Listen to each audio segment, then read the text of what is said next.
महाराष्ट्राचे आराध्य दैवत छत्रपती शिवाजी महाराज यांच्या शिवराज्याभिषेक सोहळा 5 आणि 6 जून रोजी किल्ले रायगड येथे मोठ्या उत्साहात साजरा होणार आहे।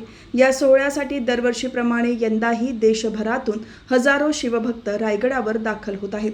मात्र सध्या राज्यामध्ये उन्हाचा तडाखा मोठ्या प्रमाणावर जाणवत असून गडावर चढताना शिवभक्तांना उष्माघात, चक्कर येणे आणि थकवा यासारख्या आरोग्यविषयक समस्यांचा सामना करावा लागू नये यासाठी रायगड जिल्हा परिषद प्रशासनाने गडावर आणि पायथ्याशी 24 तास चोख वैद्यकीय व्यवस्था तैनात केली आहे।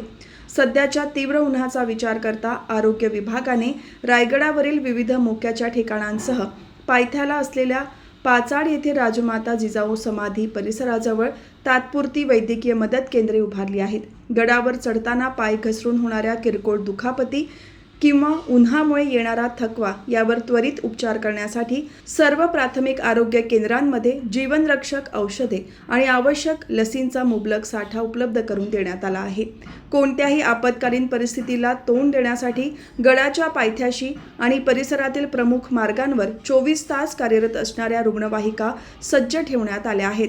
जिल्हा परिषदेचे अध्यक्ष मंगेश वाकडीकर, उपाध्यक्ष तथा आरोग्य सभापती मधुकर पाटील, मुख्य कार्यकारी अधिकारी नेहा भोसले, अतिरिक्त मुख्य कार्यकारी अधिकारी डॉक्टर मनीषा सातपुते, जिल्हा शल्यचिकित्सक डॉक्टर निशिकांत पाटील आणि जिल्हा आरोग्य अधिकारी डॉक्टर प्राची नेहुलकर यांनी शिवभक्तांच्या आरोग्याची काळजी घेण्यासाठी जिल्हा परिषद पूर्णपणे कटिबद्ध असल्याचे सांगितले आहे।